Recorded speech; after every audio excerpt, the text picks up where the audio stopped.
શિવજી છે કોણ? શિવજીનું કાર્ય શું છે? શિવજી ક્યાં રહે છે? શિવજીના ભક્તો કેવા હોય છે? શિવજી શું માયાથી મોહિત થાય છે? એવા બધા પ્રશ્નોનું આપણે સમાધાન કરીશું. કદાચ આપણે શિવજી વિશે આપણી બહુ અલગ અલગ ધારણા હશે આપણા જીવનની અંદર, આપણે માનતા હશે કંઈક ને કંઈક. તો આજે બધા શાસ્ત્ર પ્રમાણે આપણે ચર્ચા કરીશું. ભગવદ્ ગીતાની અંદર કહ્યું છે, રુદ્રા નામ શંકર ચ અસ્મિ વિતેશો યક્ષ રક્ષસામ વસુનામ પાવક ચ અસ્મિ મેરુ शिखरण नाम अहम. मैं समस्त रुद्रों में शिव हूँ, यक्षों तथा राक्षसों में संपत्ति का देव कुबेर हूँ, वसुओं में अग्नि हूँ और समस्त पर्वतों में मेरु हूँ. तो घણા લોકોનો પ્રશ્ન હોય છે કે અમે શિવજી અને કૃષ્ણ એક છે એવું સમજીને અમે ભક્તિ કરતા હોય છે શિવજીની. તો કેટલા હદે આ સાચું છે? શિવજી અને કૃષ્ણ એક છે કે અલગ અલગ છે? પ્રશ્ન છે મારો, અલગ છે કે એક છે? અલગ છે, બરાબર. તો શિવજીની પૂજા કેમ? આપણે પૂજા કરીએ છીએ ને, પહેલું તો મને ખ્યાલ છે શ્રાવણ મહિનાની અંદર મહાદેવના આગળ પેલું એક ભજન ગાતા હતા ને, શરણે શિવ શંભુ શરણે પડી માગું ઘડી રે ઘડી કષ્ટ કાપો. હા, કેમ કેમ આપણે શિવજીને કે દર્શન આપો, તમે કે અમારા કષ્ટ કાપો. હા, કેમ કે શિવજી છે એ આપણે કહીએ છીએ ભોળાનાથ, યા તો આશુતોષ. આશુ મીન્સ કે જલ્દી, અને તોષ એટલે સંતોષ થઈ જાય છે. એટલે ઘણા લોકો શિવજીની પૂજા કરતા હોય છે. ઘણા લોકો આવું કે કૃષ્ણને, ભાઈ કૃષ્ણના, જો કૃષ્ણ જ કહે છે કે હું જ શિવજી છું, એટલે અમે શિવજીની પૂજા કરીએ છીએ. તો ભગવાન બતાવે છે ભગવદ્ ગીતાની અંદર, જો આપણે એવું માનીને ભક્તિ કરતા હોય શિવજીની કે કૃષ્ણ જ છે, તો અહીં શું કહ્યું છે? अनेक फणों वाले नागों में मैं अनंत हूँ, जलचरों में वरुण हूँ और पितरों में अर्यमा हूँ तथा नियों में निर्वाह करने वाला मृत्युराज यमराज हूँ, यम हूँ. तो આપણે આ નાગોની ક્યાં પૂજા કરીએ છીએ? ઘરમાં પૂજા કરીએ છીએ નાગની? હા, યમરાજની કોણ પૂજા કરે છે? કોઈ નહીં કરતું. પછી આપણે કહીએ છીએ કે પશુઓમાં ભગવાન કે છે મૃગાણામ ચ મુગેન્દ્ર હમ, પશુઓમાં મેં સિંહ હું. આપણે સિંહની પૂજા કરીએ છીએ, અને સિંહની પૂજા કરવા જઈએ તો સિંહ આપણી પૂજા કરી દે, હે ને? તો ભગવાન કે છે, ભગવાન અહીં અર્જુન પ્રશ્ન પૂછે છે આ અધ્યાયની અંદર, 10મા અધ્યાયની અંદર પ્રશ્ન પૂછે છે કે ભગવાન, હું તમને કેવી રીતે જોઈને સ્મરણ કરી શકું, તમને યાદ કરી શકું, એના વિશે પ્રશ્ન પૂછે છે. અને આ ભગવાન વિભૂતિ બતાવ્યો.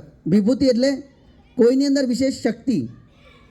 જેવી રીતે સિંહની અંદર જે શક્તિ જે છે એ કોના લીધે છે? ભગવાનના લીધે.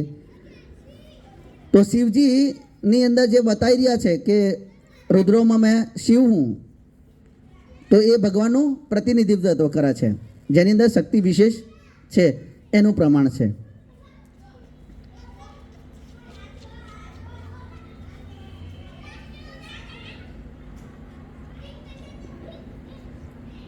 तो शिवनी स्थिति विषय है। शिव तत्व क्या है? शिव तत्व क्या है? शिव जी के जन्म का इतिहास क्या है? शिव जी का कार्य क्या है? शिव जी का निवास स्थान कहाँ है? शिव जी के भक्त कैसे होते हैं? शिव जी कृष्ण की माया से मोहित होते हैं। शिव जी का उपदेश क्या है? शिव जी किसकी आराधना करते हैं? शिव जी का रहस्य, शिवरात्रि का रहस्य और वैष्णव शिव जी की पूजा कैसे करते हैं? નાના છોકરાઓને નીચે ક્લાસ છે, કદાચ બેસી શકે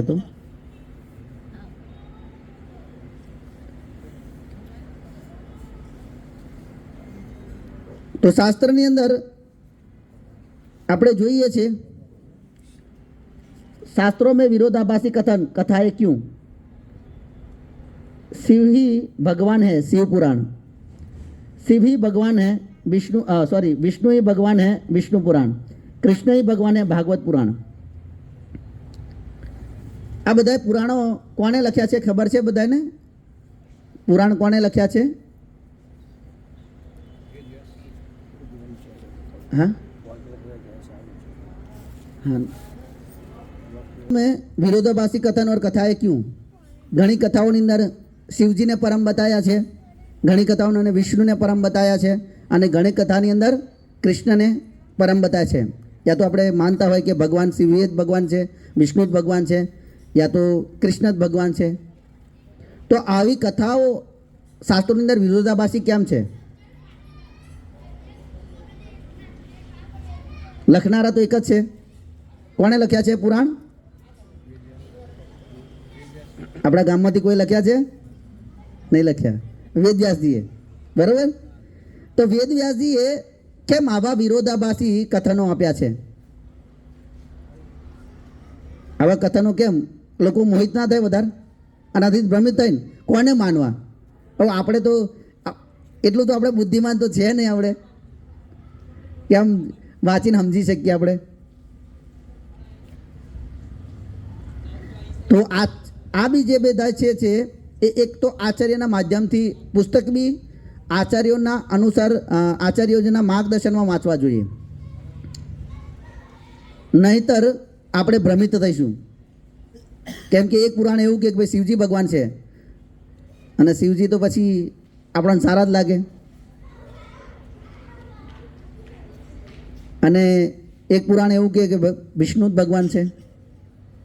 તો એટલા માટે આપણે આચાર્યોના માર્ગદર્શનમાં આ જે પુસ્તક છે એ વાંચવા જોઈએ। આવા કથાનોનું વિરોધાભાસ શાના માટે છે?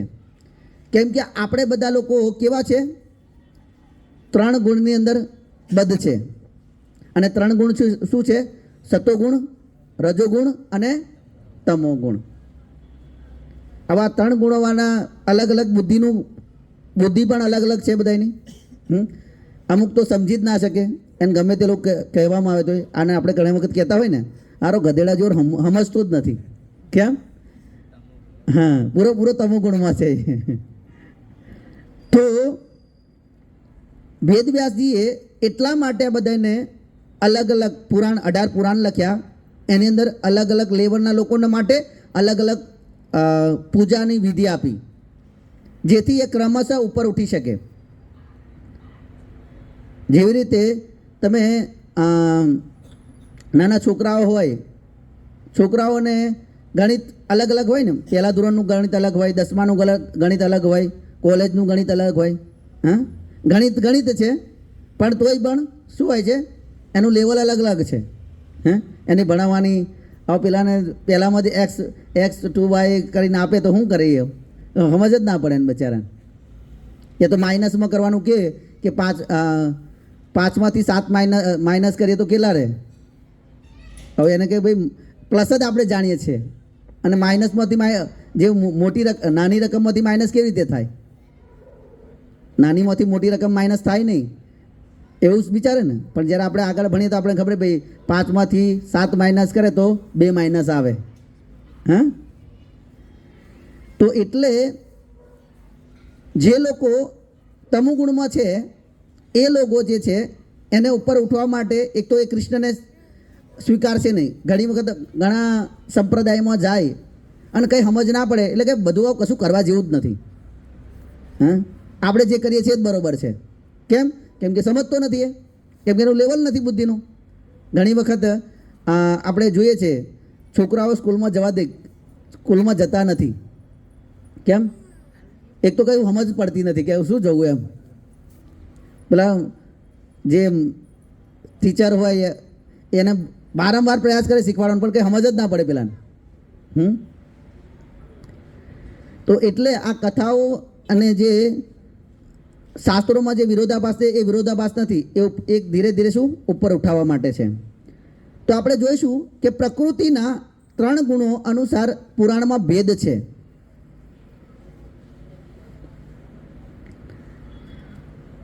જેવી રીતે શાસ્ત્રોની અંદર કહ્યું છે કે સાત્વિકેશુ ચ કલ્પેશુ મહાત્મા અધિકમ હરે. તો કે સાત્વિક પુરાણોની અંદર હરિનું મહાત્મા છે એ અધિક છે. સાત્વિક પુરાણની અંદર હરેનો મતલબ છે હરિ.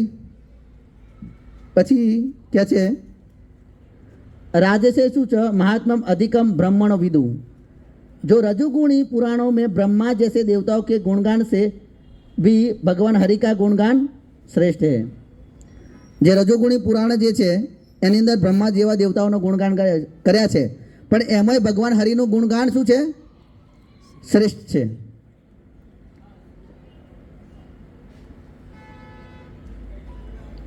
પછી तमोगुणी पुराणों में शिव और अग्नि पुराण में तमोगुणी पुराण में शिव और अग्नि जैसे देवताओं का महात्मा है, उससे भी भगवान हरि का महात्मा श्रेष्ठ है. तमोगुणी पुराण जे छे एनी अंदर तद अग्निशु महात्मा तामसु शिवस्य च. कि तमोगुणी पुराण में शिव और अग्नि जैसे देवताओं का महात्मा है, उससे भी भगवान हरि का महात्मा श्रेष्ठ है. પછી કહ્યું છે સંકીર્ણેશુ સરસ્વત્યા પિતૃશ્ચ નિગત્યતે. કે मिश्र पुराण उप पुराण है, उस पुराण में सरस्वती और पितृ का महात्मा है. पितृ और सरस्वती की पूजा से भी भगवान हरि का गुणगान श्रेष्ठ है. કયાની અંદર કહ્યું? મત્સ્ય પુરાણની અંદર કહ્યું છે. તો સાત્વિક પુરાણમાં ભગવાન વિષ્ણુનું યા તો વિષ્ણુ યા તો કૃષ્ણ હરિના ગુણગાન ગાયા છે. એનાથી રજોગુણી છે એની અંદર દેવતાઓ બ્રહ્માજી જેવા એમનું વર્ણન છે, પણ એમનાથી શ્રેષ્ઠ ગુણગાન કોના છે? ભગવાનના છે. પછી તમોગુણ જે પુરાણ છે એની અંદર બી શ્રેષ્ઠ કયું પુરાણ છે? તો કે છે શિવજી અને અગ્નિદેવના એમાં ગુણગાન છે, અને એમાંય ભગવાન હરિનું મહિમા જે છે या महात्मा છે એ શ્રેષ્ઠ છે. અને જે ઉપપુરાણ જે છે એની અંદર બી સરસ્વતી અને પિતૃનું મહાત્મા વધારે છે, પણ એમાંય પણ હરિનું ગુણગાન શ્રેષ્ઠ છે. તો આ 3 પુરાણોની અંદર વાત કરી. તો આપણે પુરાણ જે છે કયા કયા પુરાણ? સતોગુણી છે, રજોગુણ છે અને તમોગુણી. એ ભેદ શું છે એ આપણે જોઈશું.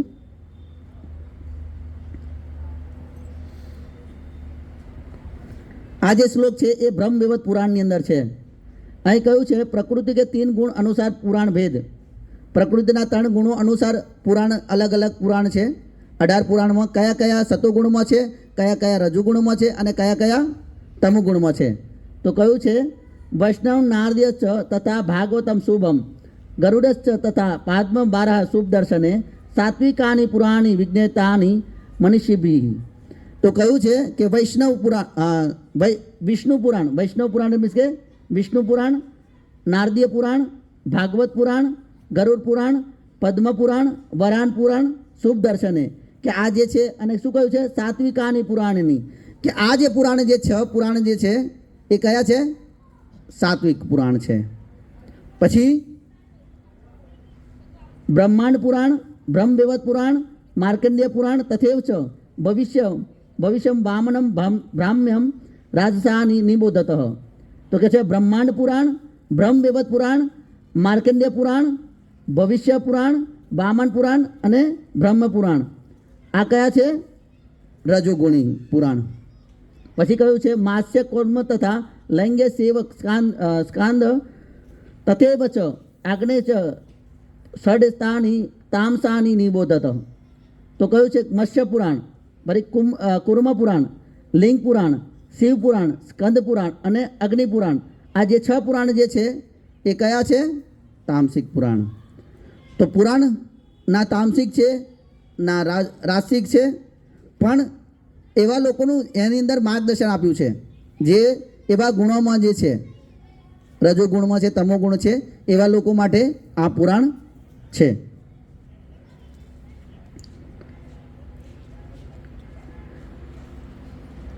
भौतिक प्रकृति के 3 गुणों में कौन सा गुण श्रेष्ठ है? तो भगवान भगवद गीता ની અંદર કહે છે सत्वास्तो संजायते ज्ञानम रसो लोभ एव च प्रमाद मोहो तमसो भवतो अज्ञानेव च. सतोगुण में वास्तविक ज्ञान उत्पन्न होता है, रजोगुण में लोभ उत्पन्न होता है और तमोगुण से अज्ञान, प्रमाद और मोह उत्पन्न होता है. અહીં લખ્યું છે કે સાત્વિક પુરાણ से वास्तविक ज्ञान उत्पन्न होता है. સાત્વિક પુરાણથી શું થાય છે? જ્ઞાન ઉત્પન્ન થાય. રજુગુણી પુરાણથી રજુગુણી ગુણથી આપણને લોભ ઉત્પન્ન થાય અને તમોગુણમાં અજ્ઞાન અને પ્રમાદ અને મોહ આ ઉત્પન્ન થાય. સતોગુણમાં વાસ્તવિક જ્ઞાન મૂકો સતોગુણમાં જ્ઞાન મીન્સ કે આપણને ખબર છે કે આપણે કોણ છે? શરીર નથી, આત્મા છે. એ જ્ઞાન થાય, વાસ્તવિક જ્ઞાન. પછી કે રજુગુણમાં લોભ ઉત્પન્ન થાય. લોભ ઉત્પન્ન થાય રજુગુણમાં, બધું પ્રાપ્ત કરવાનું કે ભાઈ આ પ્રાપ્ત કરો, આ પ્રાપ્ત કરો, અને આપણે જોઈએ છીએ આપણામાં કેટલો રજુગુણ છે. અને તમોગુણમાં શું થાય? અજ્ઞાન, જીવનનો કોઈ લક્ષ્ય જ નથી, પ્રમાદ, આળસ કરે અને મોહ ઉત્પન્ન થાય. કશું જીવનમાં કશું કરવા જેવું જ નથી, બસ જેવું જીવો, જી ભર કે એવું કે ને. તો આ અજ્ઞાન ઉત્પન્ન થાય. તો આ જે છે સતુગુણ જે છે એ ભગવાન પાસે જવા માટે એક પ્લેટફોર્મ છે. જેવી રીતે આપણે પ્લેન હોય અને ત્યાંથી પ્લેન ઉડી શકે એરપોર્ટ, બરાબર, એ સતુગુણ બહુ સારો છે. પણ રજુગુણમાં લોભ, જ્યારે લોભ થાય એ બી હાનિકારક છે. ભૌતિક જગતનો લોભ છે એ આકાંક્ષાઓ ઈચ્છાઓ વધારતા જાય. આ પ્રાપ્ત આ બધું બધું જોતું જ હોય આપણે, તો એ બી હાનિકારક છે. અને તમોગુણ જે છે એ તો જીવનના લક્ષ્યને જ નષ્ટ કરવાવાળું છે. તો આ પ્રકૃતિના 3 ગુણો અનુસાર શ્રેષ્ઠ કયો છે? તો કે સતોગુણ છે. આગળ પ્રકૃતિ 3 ગુણો અનુસાર પુરાણ ભેદ.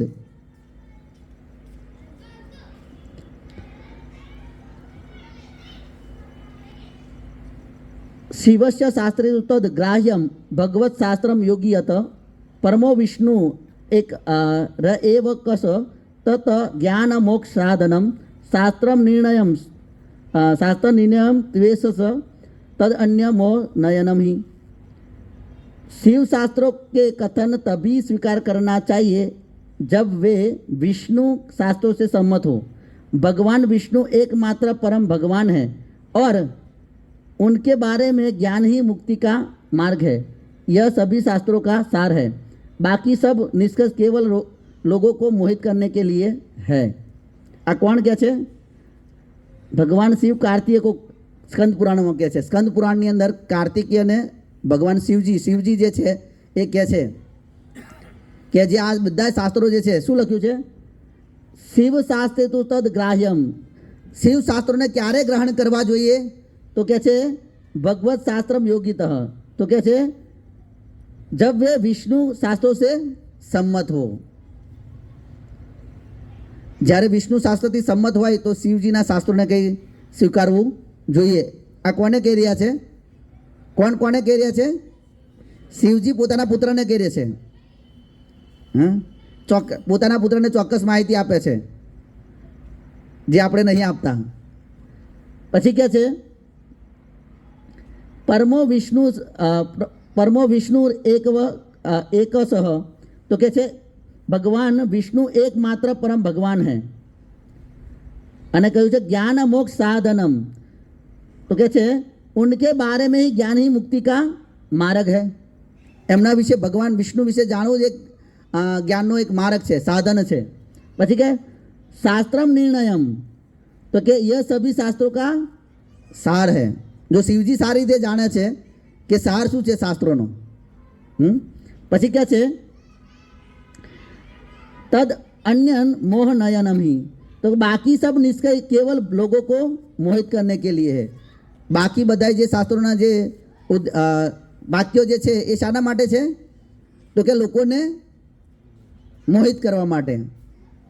તો ફરી પર પ્રશ્ન આવ્યો કે મોહિત કેમ કરે છે બધાને આ શાસ્ત્રો અલગ અલગ આપીને? તો અલગ અલગ શાસ્ત્રો આપીને મોહિત નહીં કરવામાં આવતા, પણ એમને એમના અનુસાર જ્ઞાન આપવામાં આવે. જેમ મેં પહેલાં કહ્યું કે જે શિવજીનો ભક્ત છે, જે તમુગુણમાં રહેતો હોય, એ ભગવાન વિષ્ણુને સતુગુણમાં સ્વીકારવા તૈયાર ના હોય, સ્વીકારી ના શકે. આપણાથી ઘણા લોકોને કે જે રીતે અહીં તમારામાં કેટલાય હશે, જેમ કદાચ મેં નિયમ કહ્યા છે એમાંથી પાલવા કે આપણા માટે ના થાય. જેવી રીતે મારા મમ્મી બહુ, જ્યારે હું ઇસ્કોનમાં જોડાયો તો લસણ ડુંગળી બંધ કર્યા, તો માતાજી કહેતા હતા કે ભાઈ આ બધું મંદિરવાળા લોકો માટે હોય, આપણે ઘરવાળા માટે ના હોય. પણ શાસ્ત્રની અંદર એ જ લખ્યું છે, એવું નહીં કે મંદિરવાળા માટે અલગ છે, આ જે ઘરમાં રહેતા હોય એમના માટે અલગ છે. બધાના માટે શું છે? એક જ છે. પણ જ્યારે સમજી ના શકે તો એને નીચા લેવલનું આપવું પડે. ઊંચે ના, કદાચ ઊંચું ના, જેવી રીતે આપણે કોઈ વસ્તુ ઊંચી લટકાયું હોય પણ છોકરું ના પહોંચી શકે તો નીચું લટકાઈએ, કે ભાઈ એને જાતે જ લઈ લે. યા તો કોઈ ના અડે એટલે આપણે ઊંચું લટકાઈએ, હે ને? તો એવી જ રીતે અહીં જે શાસ્ત્રોની અંદર આપણે જેવી રીતે જો ભારત સરકાર બી બધાને ડૉક્ટર બનવા માટે પરમિશન આપી દે. આ ઓછા જેને ટકા જ ઓછા આવતા હોય 35%, હવે એ ડૉક્ટર બની શકે? હા, એને બી લેવલ રાખ્યું છે ને કે ભાઈ આ જે એક્ઝામ પાસ કરે એ ડૉક્ટર બનવા માટે યોગ્ય છે. અત્યારે અલગ અલગ 12મા પછી અલગ અલગ એક્ઝામ આવે છે, નીટ ને એની, કે આગળ તમારે ભણવું હોય, જે લાઈનમાં જવું હોય એના વિશે તમારે આ એક્ઝામ શું કરવી પડશે? ક્રેક કરવી પડશે. તો એવી જ રીતે વેદ વ્યાસજીએ એવી રીતે આપ્યું કે લોકો ધીરે ધીરે ક્રમશઃ ઉઠાઈ શકે અને સ્વીકાર કરી શકે. એટલા માટે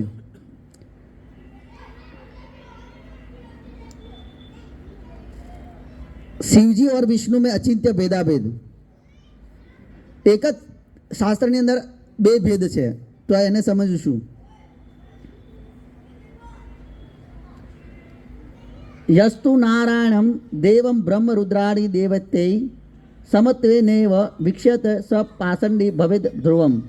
जो व्यक्ति ब्रह्मा तथा शिवजी जैसे देवता को भगवान श्री नारायण के समकक्ष मानता है, उसे अपराधी तथा पाषंडी मानना जाता है. શું કહે છે? બ્રહ્મા અને શિવજીને ભગવાન વિષ્ણુ તો કૃષ્ણને સમાન સમજવા, એક સરખા જ છે એવું સમજવા, એને શું કહે છે? અપરાધી છે. અને શું કહે છે? પાખંડી છે. એને ખબર જ નથી, પાખંડ કરી રહ્યો છે. અને આ શાની અંદર કહે છે? પદ્મ પુરાણની અંદર. તો ભગવાન એ કહ્યું છે અપરાધ બી છે કે ભાઈ જે આ ભગવાન વિષ્ણુને સમાન, બ્રહ્મા અને શિવજીને સમાન સમજવા એક અપરાધ છે. એ જ પુરાણની અંદર ભગવાન વિષ્ણુ શું કહે છે?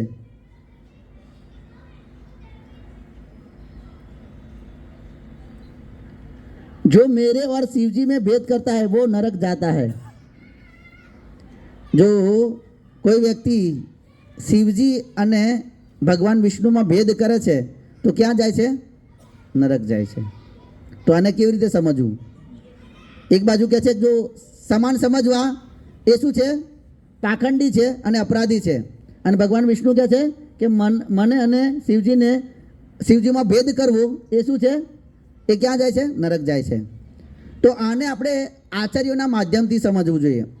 ભેદ કેવી રીતે? ભેદ છે અને ભેદ નથી પણ. અચિંત્ય ભેદાભેદ એટલે અહીં શું લખ્યું છે? અચિંત્ય ભેદાભેદ છે પણ તો પણ નથી. તો એને સારી રીતે કોણ સમજાવી શકશે? તો કે બ્રહ્માજી સમજાવે છે.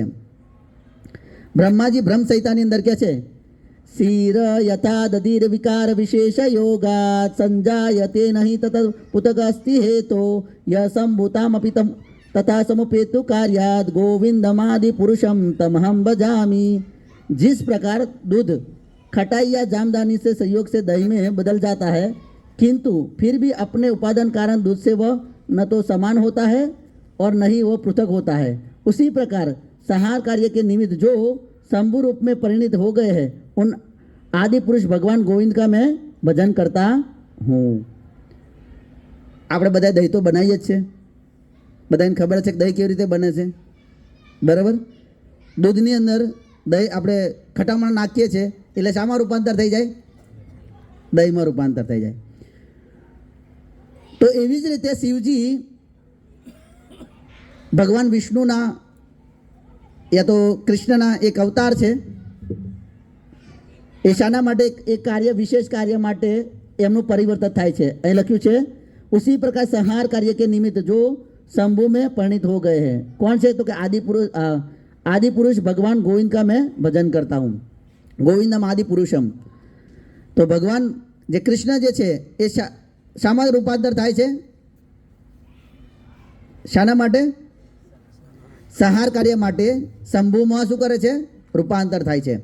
જેવી રીતે લખ્યું છે આપણે દૂધમાં દહીં ખટામણ મેળવીએ તો શામાં રૂપાંતર થઈ જાય?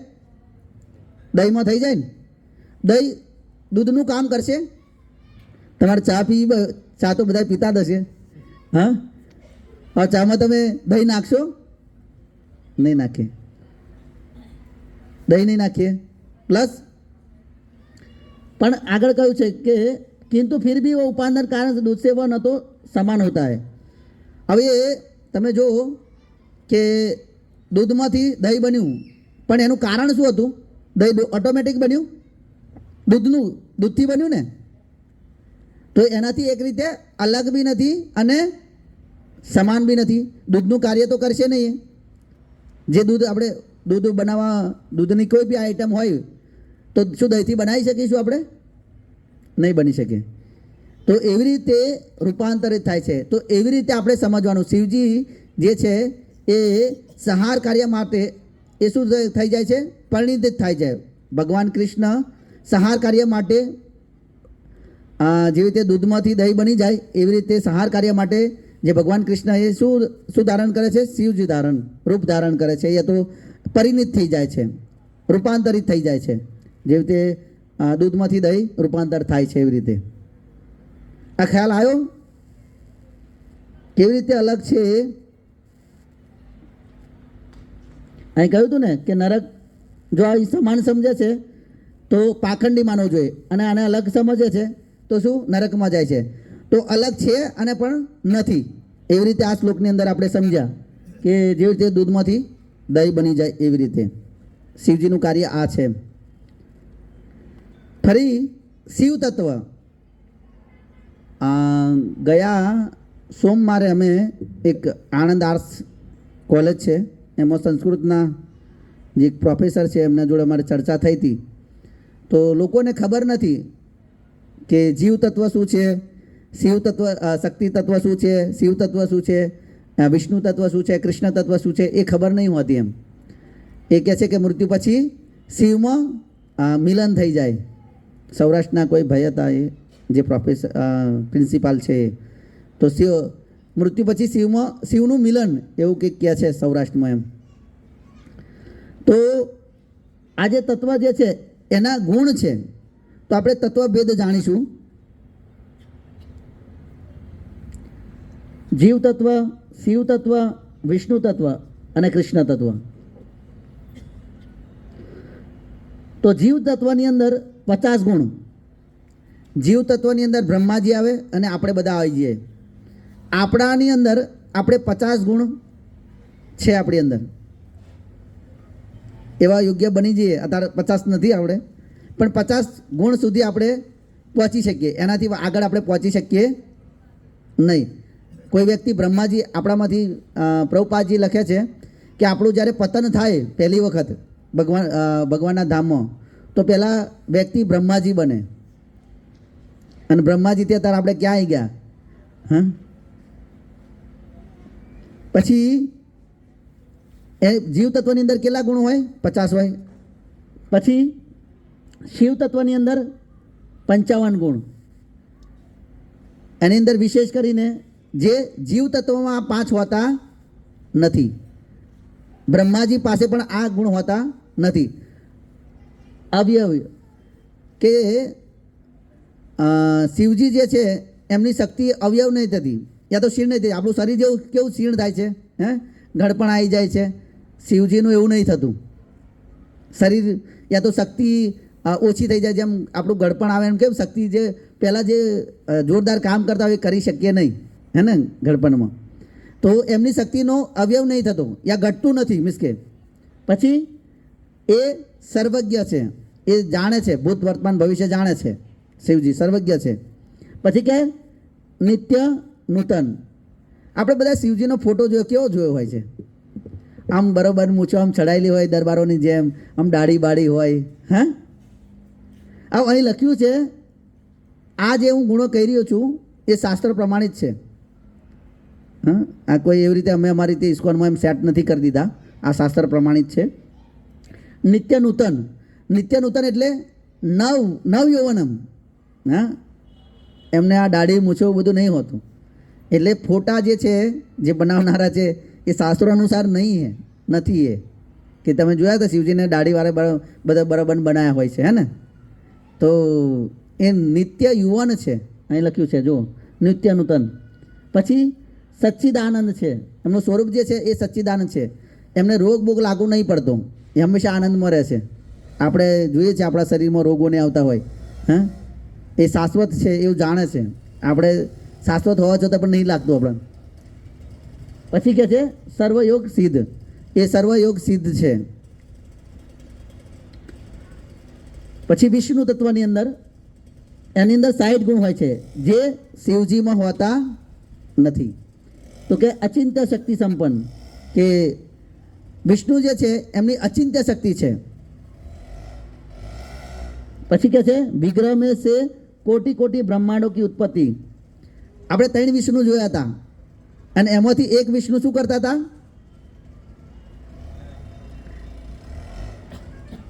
ત્રણ વિષ્ણુનું કાર્ય શું છે?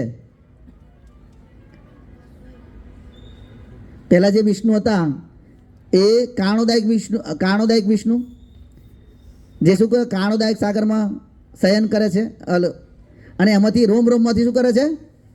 બ્રહ્માંડ. તો એ લખ્યું છે, શું કર્યું છે? વિગ્રહ મેં સે કોટી કોટી બ્રહ્માંડો કી ઉત્પન્ની. આ રોમમાંથી શું કરે છે? એ બ્રહ્માંડ કાઢે છે. પછી સભી અવતારો કે મૂળ સ્તોત્ર, કે જે બી ભગવાનના જે અવતાર આવે છે કે કોના માધ્યમથી આવે છે? વિષ્ણુ દ્વારા આવે છે. પણ મૂળ કોણ છે? તો કે કૃષ્ણ. આપણે પેલાની અંદર જોયું શિક્ષણની અંદર. પછી મારને વાલે કો બી મુક્તિ દેને વાલે, મારવા વાળાને બી મુક્તિ આપી દે છે, શિવજી નહીં આપતા. શિવજી બી હંમેશા જોઈએ છીએ આપણને ગુજરાતીમાં કહેવાય છે ને કે સુરતનું જમણ ને કાશીનું મરણ. હે, તો કે કાશીમાં શિવજી રહે છે અને શિવજી ભગવાનના નામનો મંત્રનો જપ કરે છે, રામ નામનો મંત્રનો જપ કરે છે. એટલે કોઈ ત્યાં મૃત્યુ પામે તો શિવજીના જે મંત્ર બોલવાથી એના કાનમાં પડે છે, એનું કલ્યાણ થઈ જાય છે. એટલે મુક્તિ દેને વાલા में मारने वालों को भी मुक्ति देने वाले हैं. ફરી જીવન મુક્ત આત્માઓ को આકર્ષિત करने वाले, જે જીવન મુક્ત જે ભક્તો છે એમને પણ આકર્ષિત કરે છે. એ ગુણ છે વિષ્ણુની અંદર. અને વિશેષ કૃષ્ણની અંદર 4 વિશેષ ગુણ છે જે વિષ્ણુમાં પણ નથી.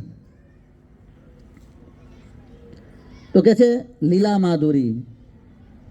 ભગવાન આપણે વલ્લભાચાર્યએ ગાયું ને, મધુરાધિપતે રખિલમ મધુરમ. ભગવાનનું બધું મધુર છે. હા, તો કે છે લીલા માધુરી. તો ભગવાન જે લીલાઓ કરી છે એનાથી લોકો આકર્ષિત થયા છે. ભગવાનને માખણ ચોર લીલા. આપણે આજે બી ડાકોરમાં જઈએ તો કહે છે ને, જય રણછોડ માખણ ચોર. આ જો ચોરની પૂજા થાય.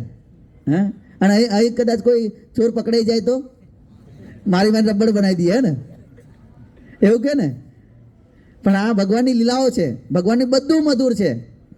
ભગવાનનું ગાય ચારવા જવું, બધું મધુર છે. પછી પ્રેમ માધુરી. જો શિવજી અને વિષ્ણુ સાથે તમે જો જે રીતે વાત્સલ્ય પ્રેમ કોઈને કરવો હોય, હા, એ સંભવ છે? તમે શિવજીના માતા પિતા જાણો છો? કે શિવજી એ આગળ આપણે જોઈશું ફોટાની. પછી પ્રેમ માધુરીની અંદર જો લક્ષ્મી ભગવાન વિષ્ણુ જે છે એમને એક જ પત્ની છે. કોણ છે? મીન્સ કે આમ છે વધારે, પણ મેન કોણ છે? એમ રંગદેવી ને ભૂદેવી બી છે, પણ ખાસ કરીને લક્ષ્મી છે. અને શિવજીના કોણ છે? પાર્વતી. પણ ભગવાન જે પ્રેમ માધુરી જે છે એ તમે ગોકુળની અંદર તમે જુઓ તે બધી ગોપીઓ જે છે ભગવાનથી પ્રેમથી આકર્ષિત થાય છે. પછી બંસી માધુરી, ભગવાનની વેણુ મધુરો, પાવો મધુરો, કે ભગવાનનું જે વેણું વગાડવું ભાઈ મધુર છે. અને ભગવાનની વેણુથી ગાયોનું ભગવાન વેણું જ્યારે વગાડે ને તો અલગ અલગ ગાયોના નામથી બોલાવે વેણું વગાડીને. અને ગાયોનું ટોળું એવી રીતે આવે. કેમ કે ભગવાનની ગાયો કેટલી હતી?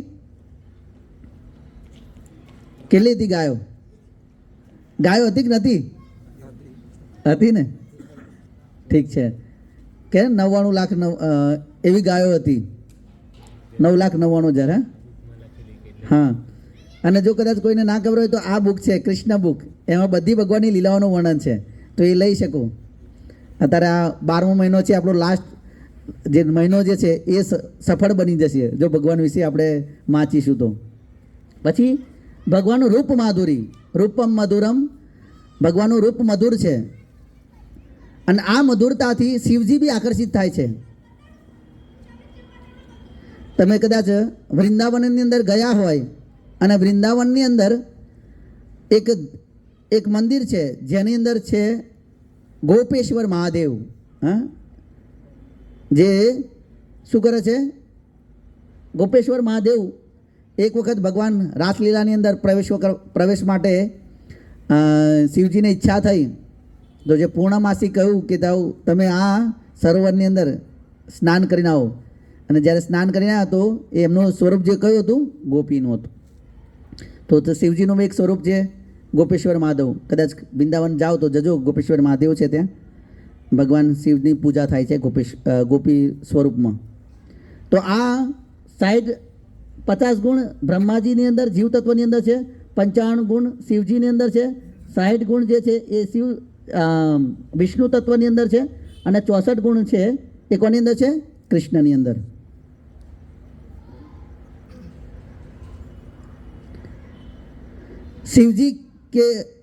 शिवजी के साथ माया रहते, શિવજી માયા કે સાથ રહેતે હૈ. શિવજી જે છે આપણે બધા લોકો કહીએ છીએ કે સારું આ ભૌતિક જગતમાં આપણે ગૃહસ્થ આશ્રમમાં બહુ માયા છે, પણ શિવજી શું કરે છે? માયાની સાથે જ રહે છે. સુખદેવ ગોસ્વામી भागवतम अंदर क्या है? सुखदेव गोस्वामी ने कहा शिवजी उनकी अपनी शक्ति भौतिक प्रकृति के साथ सदा युक्त रहते हैं.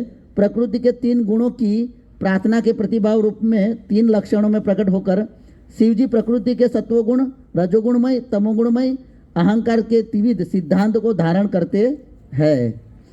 तो शिवजी आज ये गुण जे छे सत्वगुण, रजोगुण और तमोगुण मय અને अहंकार ने त्रिविध सिद्धांतों को 3 सिद्धांतों ने ये धारण करे छे.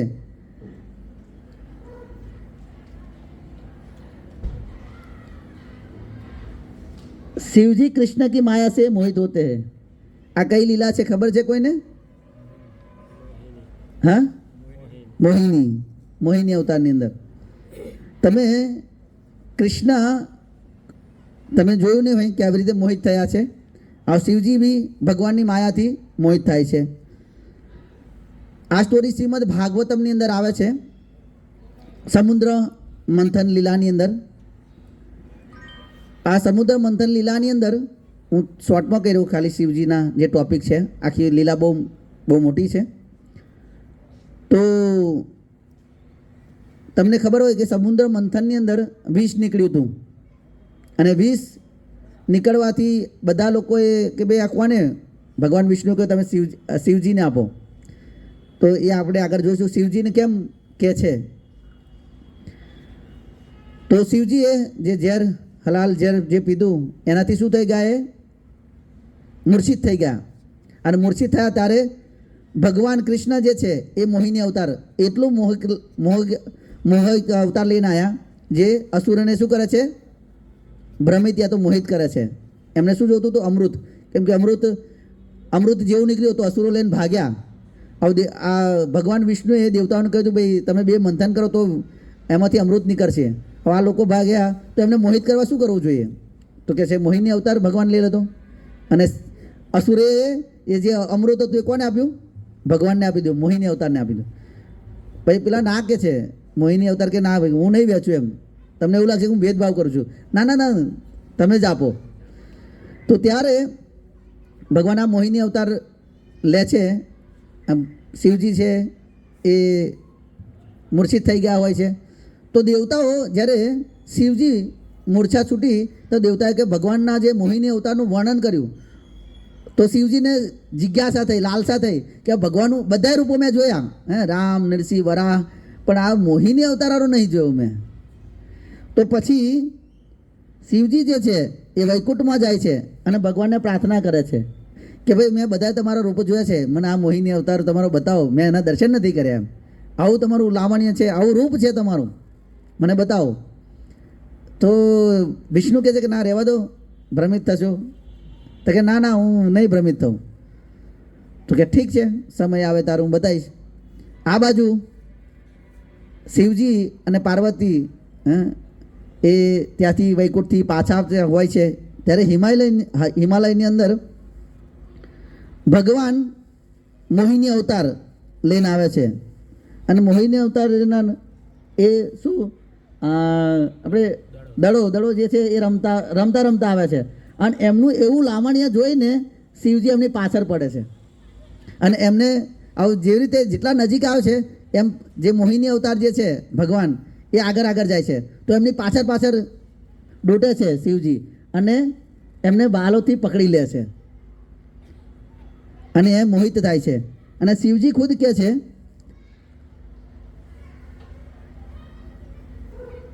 भगवान शिव ने कहा, हे देवी, आपने अभी पूर्ण पुरुषोत्तम परमेश्वर की माया शक्ति का दर्शन किया है. भगवान जीव मात्र के अजन्मा स्वामी है. मैं भी भगवान की मुख्य अंश कला का विस्तार हूँ, फिर भी मैं उनकी माया शक्ति से मोहित हो गया. तो उनका कहना ही क्या जो माया के पूर्ण अधीन है. जो જે સાચા વ્યક્તિ હોય ને એ પોતાની સ્થિતિ બતાવે.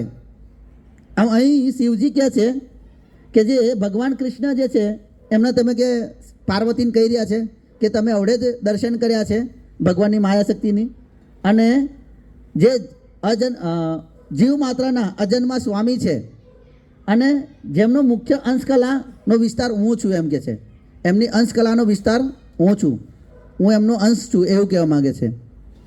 પછી તો ઉનકી માયા શક્તિ से मोहित हो गया, એમની માયા શક્તિથી હું મોહિત થઈ ગયો, એવું કહે છે શિવજી. તો પછી બીજા લોકો માટે કહેવાનું શું જે પૂર્ણ માયાના અધીન હોય? એટલે શિવજી બી ભગવાનની માયાથી શું થઈ જાય છે? મોહિત થઈ જાય છે.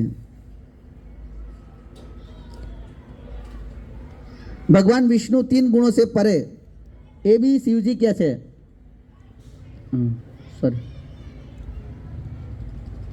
हरि ही निर्गुण साक्षात पुरुष प्रकृति पर स सर्वदृग दृष्टा त्वं भजति त्रिगुण भवेत. परंतु भगवान हरि को प्राकृत गुणों के साथ कुछ भी लेना देना नहीं है. वो सर्वदृष्टा सनातन साक्षी पूर्ण पुरुषोत्तम है और भौतिक प्रकृति से परे उनकी भक्ति करने वाले उनके भक्ति प्राकृत गुणों से परे हो जाते हैं. आ 3 गुणों थी परे कोण થઈ જાય છે? એમના ભક્ત જ. તો અહીં એક લખ્યું છે હરિ હિ निर्गुण. तो हरि ही निर्गुण, निर्गुण मतलब निराकार नहीं. અહીં લખ્યું છે જો નિરાકાર હોય તો અહીં લખે નહીં સાક્ષાત પુરુષ. અને શું લખ્યું? પ્રકૃતિ પરે પર. તો એક તો સાક્ષાત શું છે? પુરુષ છે જેમનું શરીર છે અને પ્રકૃતિના 3 ગુણોથી શું છે? પરે છે. જે આપણે 3 ગુણોની અંદર આપણે બદ્ધ થઈ શકીએ પણ ભગવાન બદ્ધ થતા नहीं. विष्णु वैष्णव शिव जी की पूजा कैसे करते हैं? तो श्रीमद भागवतम ની અંદર આ શ્લોક છે, 12મો સ્કંદ છે, 13મો અધ્યાય છે અને 16મો શ્લોક છે. એની અંદર વૈષ્ણવ નામ યથાશંભુ, જેવી રીતે એની અંદર કહ્યું છે કે બધી નદીઓની અંદર ગંગા શું છે? શ્રેષ્ઠ છે. બધા શાસ્ત્રોની અંદર ભાગવત પુરાણ છે એ શ્રેષ્ઠ છે. બધા તીર્થોની અંદર કાશી શ્રેષ્ઠ છે. અને દેવોની અંદર અચ્યુત ભગવાન કૃષ્ણ શ્રેષ્ઠ છે. અને વૈષ્ણવ નામ યથાશંભુ, કે બધાની અંદર શ્રેષ્ઠ, બધા વૈષ્ણવની અંદર શ્રેષ્ઠ કોણ છે? તો કે ભગવાન શંભુ પરમ વૈષ્ણવ છે. તો જે વૈષ્ણવ જે છે એ શિવજીની પૂજા કેવી રીતે કરે? એક મહાન વૈષ્ણવ તરીકે કરે છે. પછી આગળ 12 મહાજન બી આની અંદર શિવજી બી છે. 12 મહાજન જેને ભક્તિને અને ધર્મને સારી રીતે જાણે છે. તો 12 મહાજનની અંદર આ જે શ્લોક જે છે એ યમરાજી કે છે. યમરાજી કે છે સ્વયંભુ શંભુ નારદ કુમાર કપિલો મનુ પ્રહલાદ જનકો ભીષ્મ બલિ વૈયા સકી વયમ, કે અમે જે 12 જણા છે એ જ ધર્મને સારી રીતે જાણીએ છીએ. બીજા જાણે કે નહીં જાણતા ખબર નહીં, પણ અમે 12 જણા જાણીએ છીએ. તો સ્વયંભુ તો કે છે, સ્વયંભુ મીન્સ કે કોણ છે સ્વયંભુ? બ્રહ્માજી, જે ભગવાન વિષ્ણુના નાભીમાંથી આવ્યા.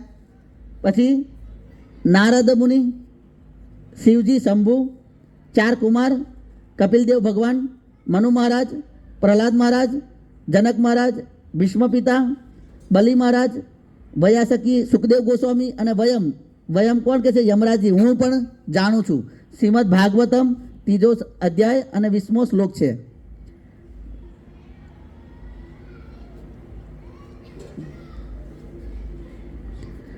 શિવજી પણ એક આચાર્ય જે છે. બધા 4 સંપ્રદાય આવડે પહેલાં જોઈએ આપણે, 4 સંપ્રદાયની અંદર હોવા જોઈએ. તો 4 સંપ્રદાય જોઈ લો, બરાબર.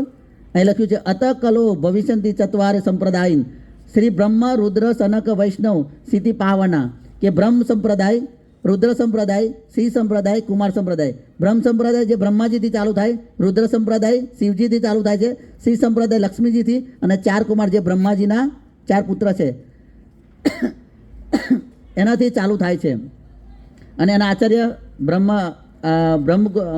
બ્રહ્મ સંપ્રદાયના માધવાચાર્ય છે, રુદ્રના વિષ્ણુ સ્વામી, સિંહ સંપ્રદાયના રામાનુજાચાર્ય અને કુમાર સંપ્રદાયના નિમ્બાકાચાર્ય. અને જે આપણે સંપ્રદાયમાં આવીએ છીએ એ મધ્વાચાર્યથી ચૈતન્ય મહાપ્રભુ અને એ શ્રી ભક્તિવેદાંત સ્વામી શીલ પ્રભુપાદજી દ્વારા આ જે જ્ઞાન આવી રહ્યું છે આપણી જોડે, જ્યાં હું તમને સમજાવી રહ્યો છું, એ શીલ પ્રભુપાદજી જે સંપ્રદાય બ્રહ્મ સંપ્રદાયમાંથી આવ્યો છે એ સંપ્રદાયથી હું સમજાવી રહ્યો છું. પછી શિવજી કી ઉત્પત્તિ, શિવજીની ઉત્પત્તિ કેવી રીતે થઈ?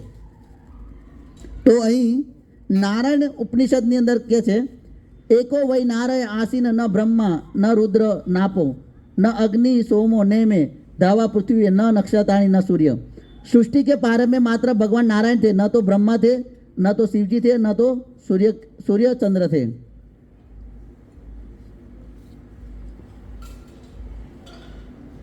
हाँ ठीक है। उन्हीं महाविष्णु के अपने बाएं अंग से विष्णु की दाएं अंग से प्रथम प्रजापति ब्रह्मा की तथा अपनी दोनों बहुओं के मध्य भाग से दिव्य ज्योतिर्लिंग शंभु की सृष्टि की। આપણે કદાચ બધા શિવજીની ઉત્પત્તિ તમે શું જાણો છો? આ બ્રહ્મ સંહિતાની અંદર બ્રહ્માજી કહે છે કે ભાઈ મારી ઉત્પત્તિ બી કેવી રીતે થઈ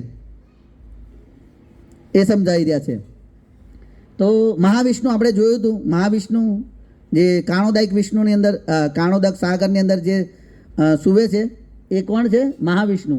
અને પોતાના ડાબી બાજુથી જે ગર્ભોદાયક વિષ્ણુ, પછી આ અહીં ઉત્પત્તિની હું આગળ પછી પ્રાગટ્ય, આ ભૌતિક જગતમાં પ્રાગટ્ય કેવી રીતે થાય એનું સમજાઈશ। આ ઉત્પત્તિ કે એમની ઉત્પત્તિ ક્યાંથી થઈ। પછી જમણી બાજુથી પ્રથમ બ્રહ્માજી અને બે બ્રહ્મોની વચ્ચેથી કોને પ્રગટ કરે છે? જ્યોતિર્લિંગ શંભુની। इस भौतिक जगत में शिव जी का प्रागट्य श्रीमद भागवतम ની અંદર લખ્યું છે। ત્રીજો સ્કંદ 5મો અધ્યાય અને 16મો શ્લોક છે। વિષ્ણુ પુરાણ, પદ્મ પુરાણ, શિવ પુરાણ અને મહાભારતમાં શિવજીની ઉત્પત્તિ વિશે ચર્ચા થઈ છે, સોરી પ્રાગટ્ય। તો એની અંદર વર્ણન છે, આ જોઈ શકો તમે 4 કુમાર છે અને આ કોણ છે? બ્રહ્માજી છે। બ્રહ્માજી બી ગરડા થતા નથી, આપણે બધા દાઢી મૂછોવાળા જોઈએ છે ને, યંગ છે। હા, તો બ્રહ્માજીને પ્રજાપતિ કહેવામાં આવે છે કે પ્રજાનું સૃષ્ટિનું સર્જન કરવાનું હોય તો અલગ અલગ. તો બ્રહ્માજીના જે 4 પુત્ર જે છે, આ 4 કુમાર, તો એમને કહે છે કે ભાઈ તમે આ સૃષ્ટિનું આ આગળ જે પ્રજા છે ને વધારો, તો એ ચોખ્ખું ના કહી દે છે કે ભાઈ અમે પ્રજા વધારશું નહીં, અમે તો બ્રહ્મચારી રહેવા માગીએ છીએ અને અમે મોટા થવા માગતા જ નથી. મોટા થઈએ તો વિકાર આવે ને, એટલે અમે કોઈ મોટા થવા માગતા નથી અને અમે બ્રહ્મચર્યનું પાલન કરીશું એમ. તો ભાઈ જ્યારે કોઈ કામ માટે કહ્યું હોય તો પછી ના કરે તો આપણને ગુસ્સો આવે. બ્રહ્માજીને ગુસ્સો આવ્યો અને બ્રહ્માજીને જે ભ્રુકુટી જે છે વચ્ચે, ત્યાંથી કોણ ઉત્પન્ન થયા? શિવજી, રુદ્ર. અને એ રડતા હતા એટલે એમનું નામ શું આપ્યું? રુદ્ર. શ્રીમદ ભાગવતમ વાંચી શકો, આ ભાગવતમની સ્ટોરી છે. તો ભાગવતમ દ્વારા આપણે જાણી શકીએ કે પહેલું જે ઉત્પત્તિ, પ્રાગટ્ય ક્યારે થઈ? ઘણી વખત ઘણે કહે ને ભાઈ ક્યાંથી તમે પ્રગટ થયા? હતા નહીં. આપણે કદાચ આપણે ઘણી વખત અહીં જોઈએ કોઈ વ્યક્તિ હોય નહીં અને એ વાંચીને તો આપણને જોવા મળે તો આપણે કહે ને તો ક્યાંથી પ્રગટ થયા? પ્રગટ થયાનો મતલબ કે પહેલાં કંઈક હતા અને ત્યાંથી પાછા આવે, એને કહેવાય પ્રગટ. અને ઉત્પત્તિ જે પહેલેથી ઉત્પત્તિ થયેલી છે, બરાબર? તો પહેલાં શિવજીની ઉત્પત્તિ તો થઈ ગઈ છે, પણ આ ભૌતિક જગતની અંદર, હા, આધ્યાત્મિકમાં એમની ઉત્પત્તિ થઈ ગઈ છે, પણ પ્રાગટ્ય આ ભૌતિક જગતમાં કેવી રીતે થઈ? તો કે બ્રહ્માજી દ્વારા. ફરી હા, અહીં લખ્યું છે, બ્રહ્માએ તેમના ક્રોધને દબાવવાનો પ્રયત્ન કર્યો, તેમ છતાં તેમના ભવાથી વચ્ચેથી બહાર આવ્યો અને નીલ તથા લાલ રંગનું એક બાળક ઉત્પન્ન થયું. કોણ છે? શિવજી છે. હા, 11 રુદ્ર, બરાબર? શિવજી એમાં મુખ્ય છે. શિવજીનું કાર્ય, શિવજીનું શું કાર્ય છે?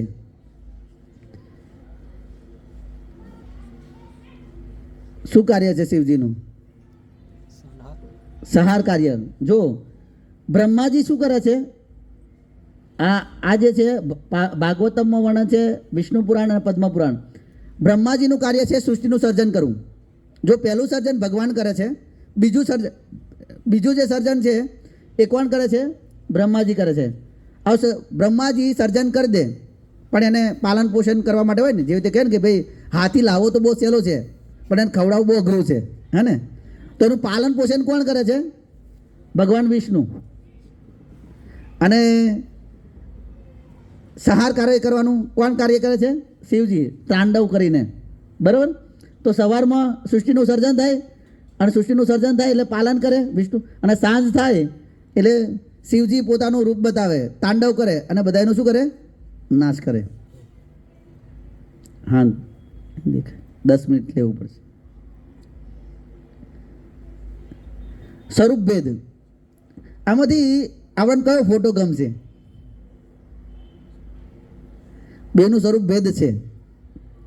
શિવજી હંમેશા, તમે ક્યાં રહે છે? ક્યાં રહે છે? ક્યાં રહે છે? શમશાનમાં. અને હંમેશા એ શું કરે છે? ભભૂતિ લગાવેલા હોય. હવે એવું જો આવી જાય, કોઈ બાવો આવે તો આપણે ના ગમે, હા? આપણે છોકરાને માટીમાં ના રમવા દઈએ, અને જ્યારે કોઈ ભભૂતિ લગાવીને આવી જાય તો શિવજી હંમેશા. અને પાછા એમના અનુચરો કોણ છે? જુઓ તમે, આ કોણ છે ખબર છે? ભૂત છે, ભૂત. એમને એક નામ છે ને, તમે સોમનાથમાં જાઓ, સોરી જુનાગઢની અંદર, તો જુનાગઢની અંદર તળેટીમાં એક છે ભૂતનાથ મહાદેવ, કે ભૂતોના બી નાથ છે શિવજી. તો આ સ્વરૂપ તમને ગમે કે આ સ્વરૂપ ગમે? ભગવાનનું આ જે સ્વરૂપ છે, ભગવાનનું કે મધુર છે, ભગવાનનું રૂપ બી મધુર છે, એટલે સ્વાભાવિક છે કે એનાથી આપણે આકર્ષિત થઈ જઈએ ભગવાનના રૂપથી. પણ શિવજી જે છે એ લોકો બહુ ઉદાર છે. શિવજી બહુ મહાન વૈષ્ણવ છે. શિવજીનું જે રૂપ જે છે એ ભૂતોને બી આકર્ષિત કરવાનું છે. જે સ્વરૂપ ભેદની અંદર તમે જુઓ કે આ જે સ્વરૂપમાં તમે કદાચ શિવજીને જોયા છે કે માતા યશોદાની અંદર હોય, કોઈ શિવજી નામ રમાડતા હોય એવું. તો જે શિવજી જે છે એ પૂજ્ય છે આપણા માટે, પણ પ્રેમ કરવા માટે કોણ છે? તો કે કૃષ્ણ છે. કૃષ્ણને તમે લાડ લડાઈ શકો. જેવી રીતે ઘણા લોકોના ઘરમાં લડ્ડુ ગોપાલ હશે, તો લડ્ડુ ગોપાલની સેવા કરે બધા, હા ને, એક પિતા માતા તરીકે. પછી શિવજી સાથે મિત્ર તો મુશ્કેલ છે મિત્રતા કરવી, હા, કેમ કે એમનું કાર્ય છે સંહારનું છે, હા, એટલે એમના જોડે મિત્રતા કરવી મુશ્કેલ છે. પણ ભગવાન કૃષ્ણ સાથે તમે જુઓ, આ ગોપ બાળકો રોજ, મેં કહ્યું હતું ને કે પાર્ટી કરે રોજ વૃંદાવનની અંદર. ભગવાન રોજ વૃંદાવનની અંદર ગાયો ચરાવવા જાય, પાર્ટી કરે અને રોજ ભગવાન સાથે આદાન પ્રદાન કરે. અને તમે જુઓ ભગવાન જે છે એ ભગવાનને અનેક લોકો પ્રેમ કરી શકે, અને ભગવાન એની સાથે આદાન પ્રદાન એવી રીતે કરી શકે. તો આ સ્વરૂપ ભેદ છે. 10 મિનિટ ખાલી લઈશ હું વધારે, કેમ કે આપણે લેટ ચાલુ કરીએ છીએ એટલે એક ટોપિક થોડો પૂરો થઈ જાય. શિવજી કા કાર્ય, શિવજીનું કાર્ય છે મુખ્ય 2 કાર્ય છે. ઓલરેડી આમ 3 કાર્ય છે. એક તો આ નૃત્ય કરીને શું કરે છે? આ સૃષ્ટિનો વિનાશ કરે છે, સંહાર કરવાનું કાર્ય કરે છે. પછી શિવજીનું એક વિશેષ મોટું કાર્ય છે કે જે હંમેશા કથા કરતા હોય છે, અને આ કથા સાંભળીને ભૂતોનું બી કલ્યાણ કરવાવાળા છે. હંમેશા શિવજી 2 મુદ્રામાં તમને જોવા મળે, એક તો ધ્યાનની મુદ્રામાં અને એક તો ભગવાનની કથા, ભાગવત કથા કરવામાં. જો એ ઋષિમુનિ બધા બેઠા છે, ભાગવત કથા કરે છે.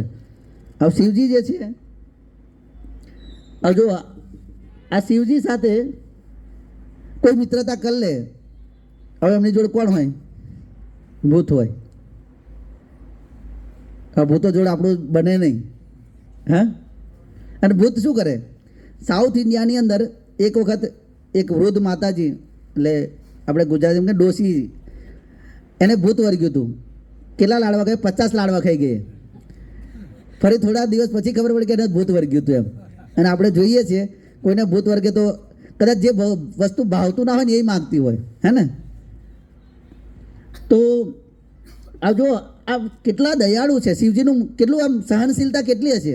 આ ભૂત છે, આપણે જોઈએ છીએ કે કોઈને ભૂત વર્ગ્યું હોય તો એ સીધું બેસે, હે, અવરચંડા કરીને બોલ કરતું હોય, હે ને, કંઈક ને કંઈક કરતું હોય ને.